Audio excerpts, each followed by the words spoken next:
A pregnant orc widow, nearly 8 months along, was dragged from her cot at midnight and dumped in an abandoned shack that every clan feared. No food, no water, no one. She thought she'd die there, until the human landowner appeared and made a deal nobody saw coming. The North Marches in the winter of 1897 were not a place for the weak. The wind came from the high ridges of the iron frontier like a living thing, sharp and mean, carrying the smell of frozen mud and dead grass across fields that stretched flat to the horizon. The cevada crops had gone to frost early that year, and the great landowners of West March sat around their iron stoves counting silver coins while their workers bent their backs in the cold, cursing under their breath. Liara had been bending her back in that cold for 3 years. She was 34 cycles old, a female orc of medium height, with deep green skin, the colour of old moss, and dark brown hair.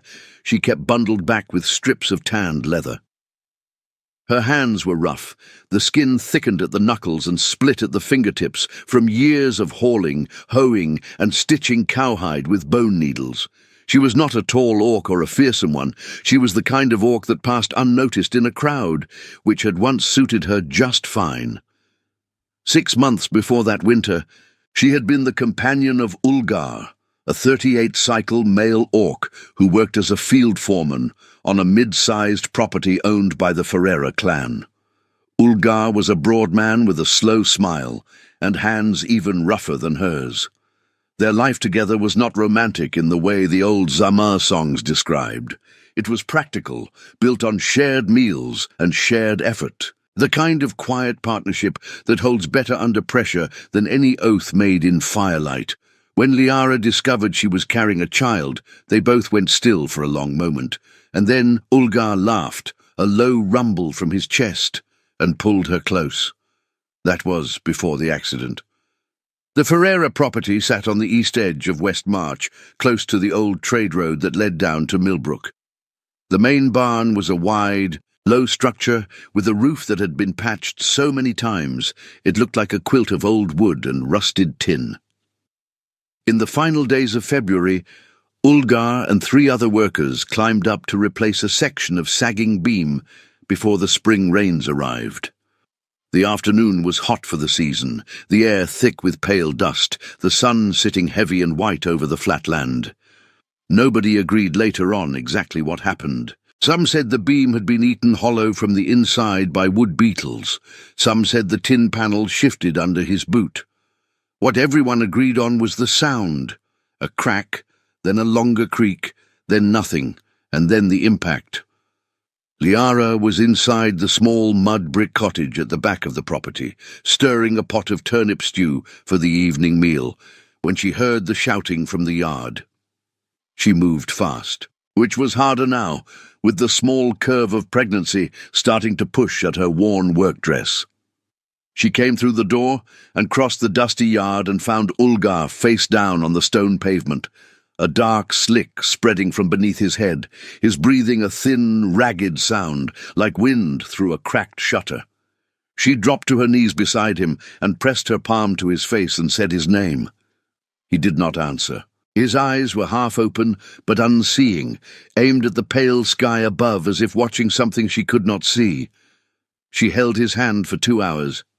It was calloused and warm for a long time, and then it was not.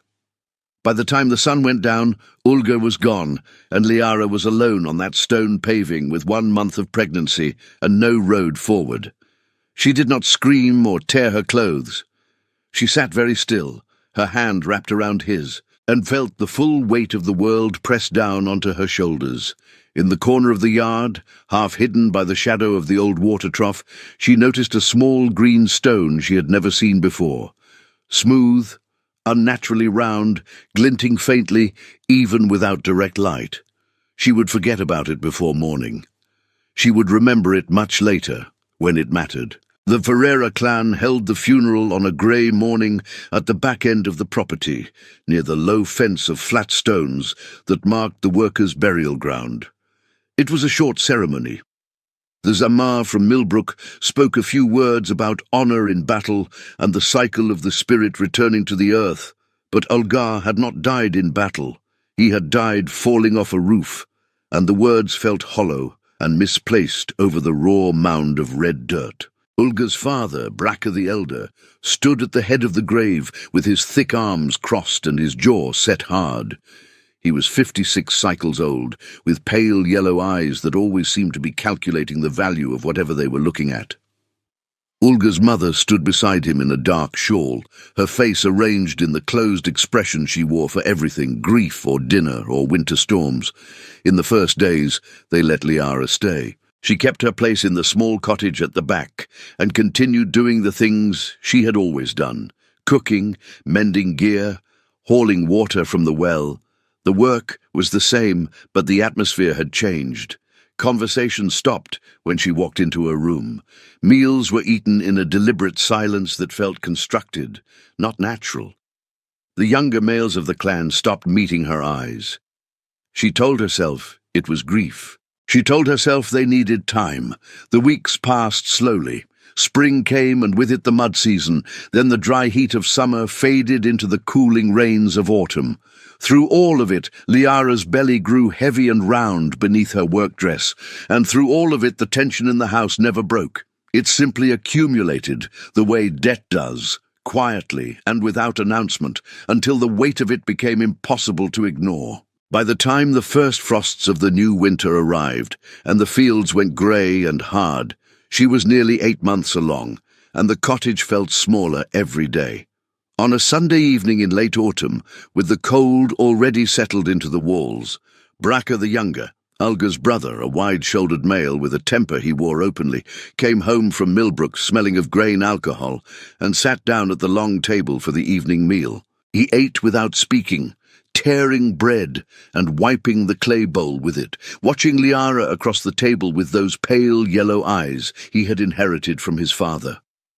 When the bowl was clean, he set it aside and cleared his throat.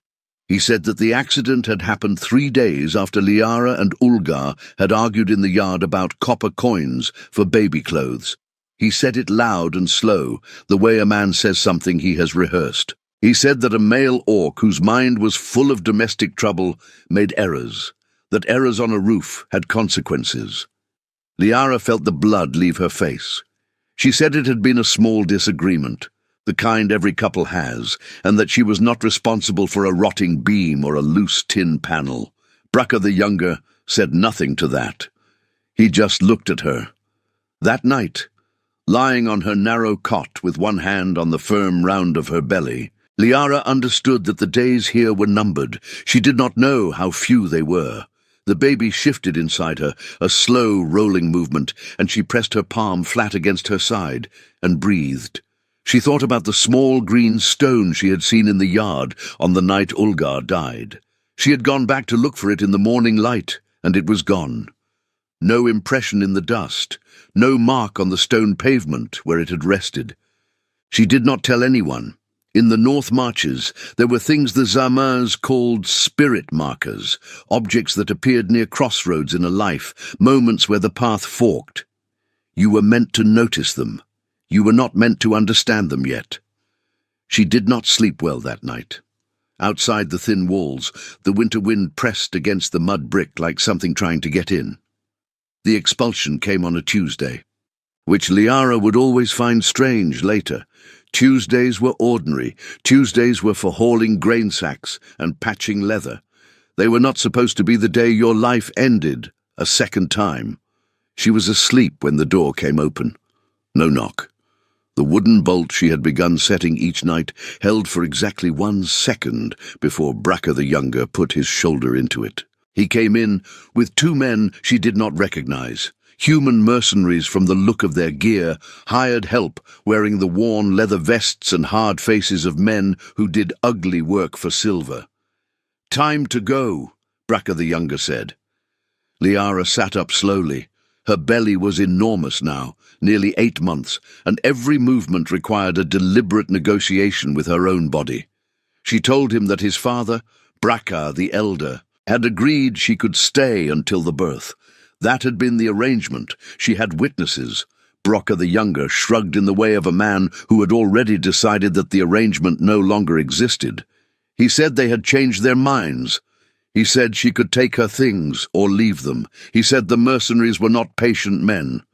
She dressed while they watched. She packed everything she owned into a flour sack of rough burlap. 2 work dresses, a wool shawl so thin and washed out it had gone nearly grey, a string of bone beads that had belonged to her mother, a tin mug. That was the complete inventory of her life at 34 cycles. It fit in one arm. Outside, a bony horse stood hitched to an old cart that smelled of mould, and something sweet and rotten beneath it. Bracca the Younger pointed at the back, and she climbed in because there was nothing else to do. The 2 mercenaries sat up front. Bracca the Younger took the reins. The cart rolled away from the only home she had known in 3 years without ceremony, down the dark trade road with the winter stars hanging cold and indifferent overhead. She did not ask where they were going. She already had the shape of the answer. Away was the answer, far away was the answer. And asking would only give Bracca the Younger the satisfaction of saying it. They travelled for an hour and a half on roads that got narrower as they went, the horses' hooves going from hard-packed dirt to soft mud to something that barely qualified as a path at all. The thornwood forest closed in on both sides, the old trees pressing close, their bare branches lacing overhead and blocking the stars. Every orc clan in the North Marches had stories about Thornwood. The Zamars called it the place of waiting spirits. Hunters refused to work its edges after dark. Dogs would not enter it. The cart stopped in front of a structure that had once been a building. A cabin of mud brick and rough timber, abandoned long enough that the walls had begun to sink back into the ground, and the roof had partially caved in on the left side. Bracca the Younger threw her flour sack into the mud in front of it. He said something ugly about her and about the child she was carrying and about the blood of the Ferreira clan before he turned the cart around and drove back toward the road without looking at her again. Liara stood in the dark, with the thornwood behind her and the ruined cabin in front of her. The cold was a physical thing, settling into her joints. The baby pushed against her ribs from the inside, a small, insistent pressure. She picked up her flour sack, pushed open the door, and went inside. The first night in the Thornwood cabin was the longest of her life. The floor was bare earth, damp and packed with old mould. The walls had gaps in them wide enough to push a fist through, and the wind from the marches found every one of them. The left section of roof was open to the sky. She could see a rough rectangle of cold stars through the hole, and the right section sagged so badly she did not trust it to hold. There was no furniture. There was a broken ceramic jar in one corner and a nest of old grass in another that rustled when she came close. She sat on the cleanest patch of floor she could find, wrapped her grey shawl around her shoulders, and put both hands on her belly. The child was quiet. She did not know if that was good or not. She knew nothing about childbirth beyond what she had observed at a distance.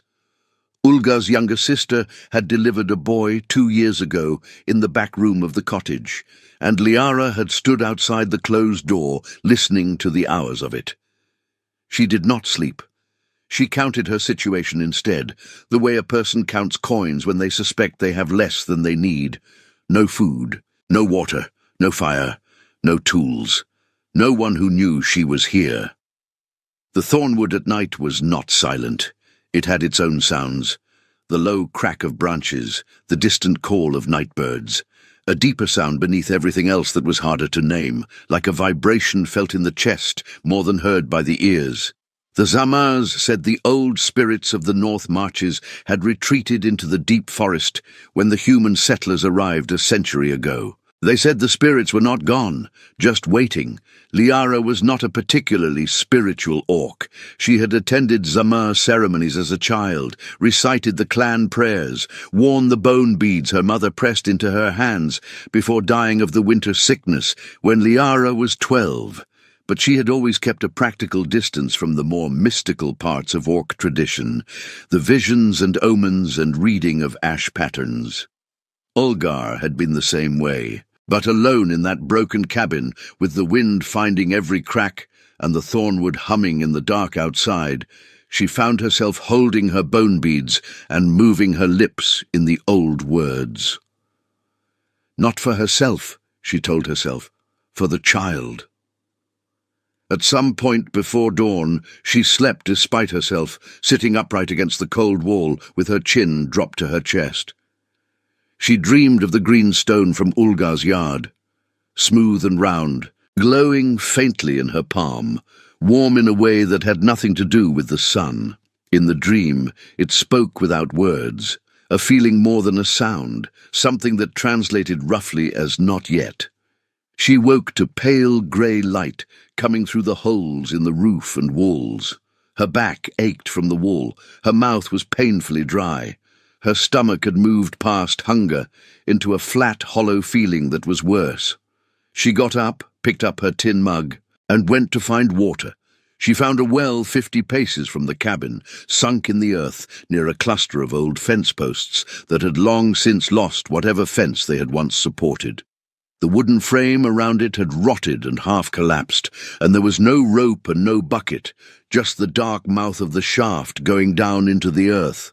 She tore a strip from the hem of her work dress, tied it to the handle of her tin mug, and lowered it into the dark until she felt the resistance of water. She pulled it up hand over hand and drank 3 full mugs before she stopped, not because the thirst was gone, but because the water had a mineral taste that warned her against drinking too fast. Food was harder. She walked the perimeter of the clearing in a slow circuit, her free hand pressed against the underside of her belly for support. Near the creek that ran along the south edge of the thornwood, she found dark berries on a low bush. She did not know their name, but she knew the rule. Berries that looked like these, dark and firm, were usually safe. She ate a handful and waited. Nothing bad happened. She ate more. She found wild taro leaves near the wet bank of the creek and chewed them raw, which was unpleasant but filling. She found a bird's nest with 2 eggs, cold and likely abandoned, and ate those too, breaking them directly into her mouth over the creek. She had eaten raw eggs before, in harder seasons. On the 3rd day, she tried to make fire. She found 2 dry sticks under the cabin's intact roof section and worked them against each other for an hour, her palms growing raw and then burning, the skin cracking open at the base of her fingers. No spark. She tried again. Nothing. Her hands were shaking too badly by then to maintain the pressure. She ate her berries cold and her taro raw and drank water from the tin mug and tried not to think about how many days a person could survive this way. The baby moved often, which she decided to interpret as a good sign. On the 5th day, she found something unexpected at the far edge of the clearing, past the old fence posts, half buried under a collapsed section of the outer wall where it had fallen and been covered by seasons of leaf rot and dark soil. A rusted tin box of the kind used for keeping small tools dry, clearly left behind by whoever had last worked this land. Inside, packed in waxed cloth that had mostly held a stub of candle, 2 lengths of cord, and a flint striker with a piece of fire steel still attached. She had not come this far on her first search, when she had been too weak and too cautious to move past the immediate perimeter. She held the striker against her chest for a long moment before she made herself breathe. That night she had fire. It was small and it was smoky from the damp wood, but it was real.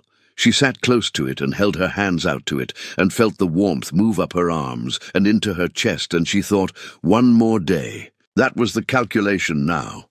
1 more day, and then 1 more. On the 8th morning, she heard hooves on the path. She heard the horse before she saw the rider. A slow, steady clopping on the leaf-covered path that led from the old trade road into the Thornwood clearing. She was crouching at the creek bank, splashing cold water on her face, and she straightened slowly, one hand going to her belly by instinct. The man who came through the tree line on a broad-chested roan was not what she expected. She had been half prepared for Braca the Younger, coming back to check whether she was still alive or already dead. What came instead was a tall human in his mid-40s, wearing a work coat of worn brown wool and heavy boots caked with red clay. His face was weathered and plain, the face of a man who spent his days outdoors and did not particularly think about how he looked. His hands, resting on the pommel, were large and rough-knuckled. He stopped the horse at the edge of the clearing and looked at her without alarm, the way a man looks at something unexpected on his own land that he is trying to understand before reacting. "What are you doing here?" he said. His voice was calm and even, not hostile, not warm either, just a voice asking a direct question. Liara had not spoken to another person in 8 days. Her throat was dry, and her first words came out cracked. She told him the truth. She told him about Ulgar dying, and about the Ferreira clan, and about Braca the Younger loading her into the cart and leaving her in front of the cabin in the dark. She told it plainly, without dramatics, the way you tell something when you are too tired for anything other than facts. The man's expression did not change much as she spoke, but something shifted behind his eyes. He looked at her belly. He looked at the cabin behind her, which clearly communicated everything about the conditions inside. He looked back at her. "This land is mine," he said. "That cabin is mine. I haven't checked on it in 2 years." He paused. "My name is Martin." She told him her name. Martin was quiet for a moment, looking at the cabin again. Then he swung down from the horse in a single motion, tied the reins to a fence post, and walked toward her across the clearing. He was not a large man by Orc standards, but he moved with a settled, deliberate weight that made the ground seem sure under him. He stopped a few feet away and extended his hand, palm up. "Come to the house," he said. "You can eat and rest, and we'll figure the rest out after." It was not a grand speech. There was no visible emotion behind it, no performed generosity. It was the tone of a man who had made a practical assessment and arrived at a straightforward conclusion. Liara looked at the extended hand for a moment. She had learned in the past year to be careful about hands extended in her direction. But her body was making its own argument. The hollow ache of 8 days of berries and creek water and raw eggs, the persistent cold in her bones, the weight of the child she was carrying pressing down against a pelvis that had been resting on hard earth for over a week. She reached out and took his hand. He helped her stand. Martin's farm sat 2 miles east of the Thornwood, on a flat rise above the creek line, with a view of the open marches stretching away toward the Iron Frontier ridges. It was a modest operation by West March standards, a main house of timber and stone, a barn, a tool shed, a long vegetable garden on the south side that had been put to bed for winter under a layer of mulched straw. Everything was built to last and maintained with the kind of quiet, constant attention that farms require to stay alive. The inside of the house smelled like wood smoke and dried herbs and something savory left too long in a pot. An old woman met them at the door, short, broad, with grey braids, and an expression that suggested she had seen worse than a pregnant orc arriving on horseback, and was prepared to address the situation practically. Her name was Kagra. Martin said she had managed the house for 12 years, and that her word inside its walls was equal to his. Kagra showed Liara to a room at the back of the house, small but dry, with a real bed and a wool blanket that did not have holes in it. She brought a wooden tub and heated water and added dried herbs to it that Liara did not know the names of, but whose smell made something in her chest unknot. Liara lowered herself into the water and sat there without moving for a long time. Later she ate. Kagra put a bowl of thick chicken broth in front of her, with bread that was a day old and still better than anything Liara had eaten in weeks. She ate carefully, less than she wanted, because Kagra warned her that a stomach left empty too long would protest if filled too fast. The local healer came at dusk, a tall human man with long fingers who examined her with professional detachment and announced that the child was positioned correctly and the heartbeat was strong.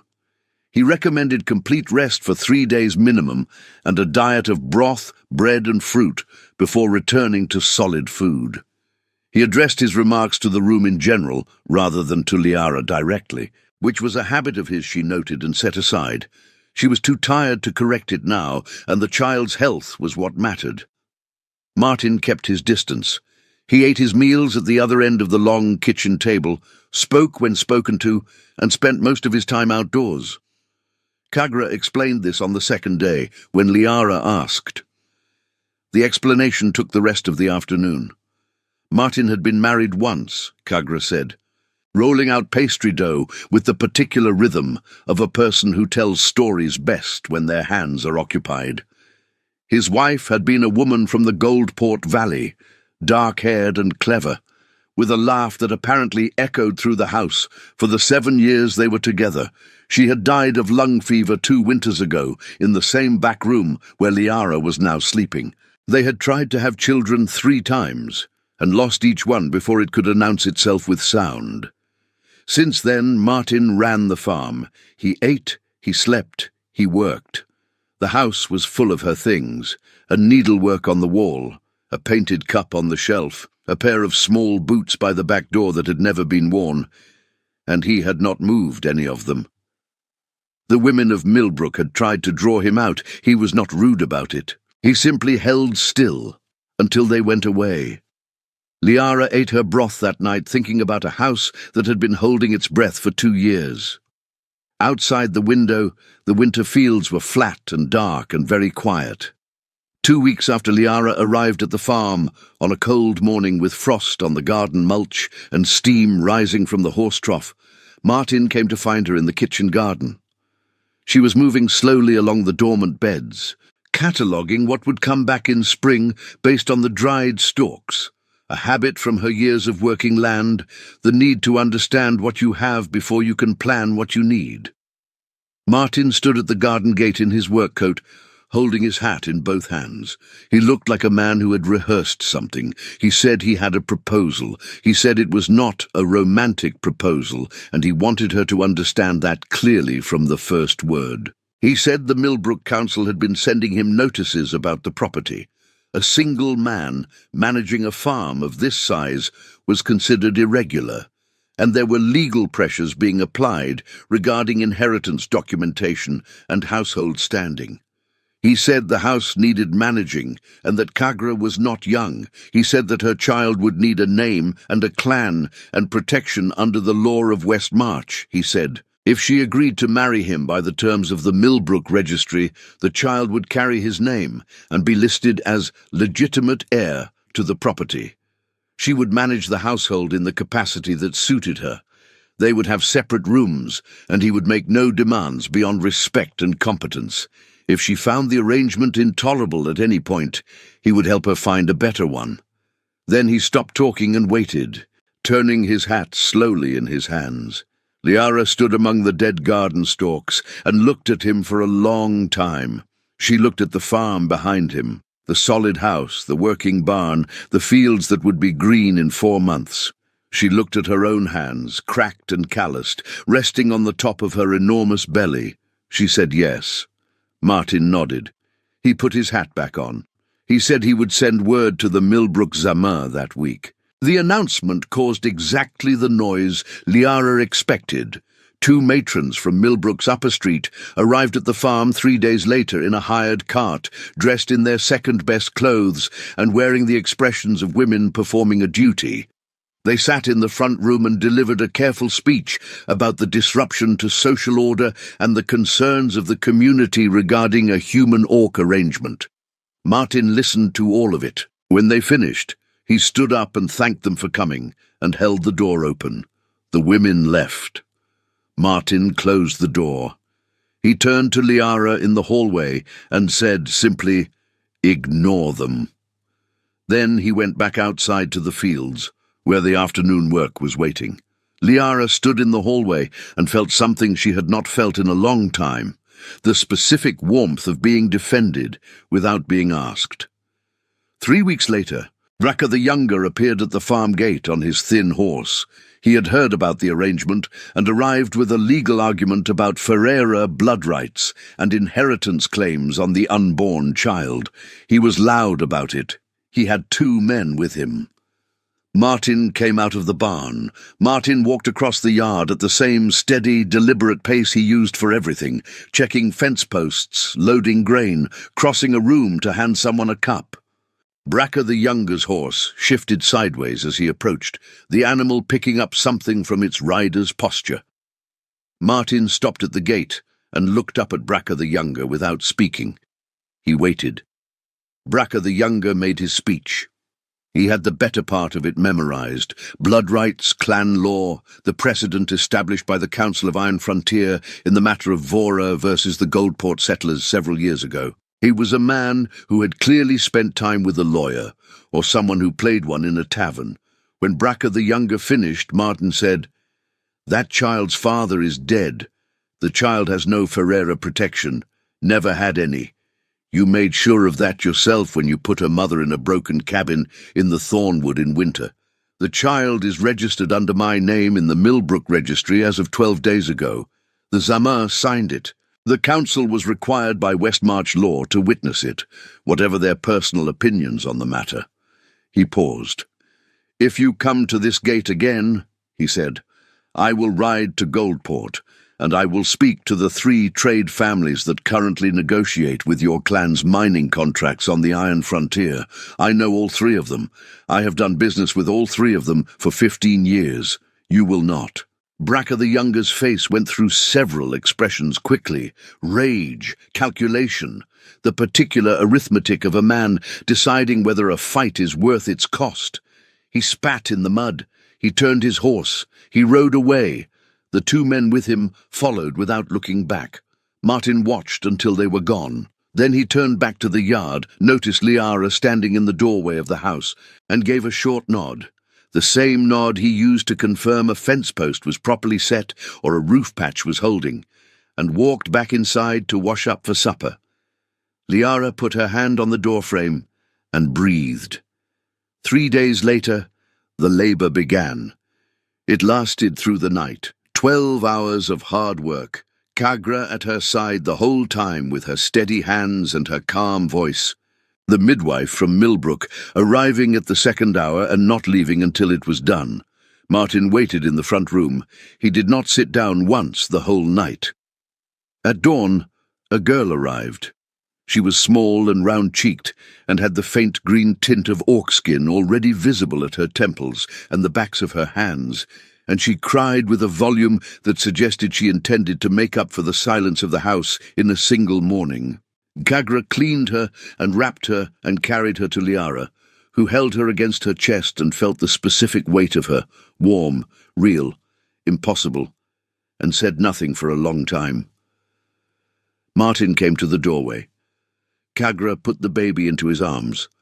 He stood completely still, looking down at the small face with the expression of a man encountering something he had stopped believing existed. He held her the way a man holds something precious and breakable, with great care and not quite enough confidence. They named her Helena. The years that followed were not without difficulty.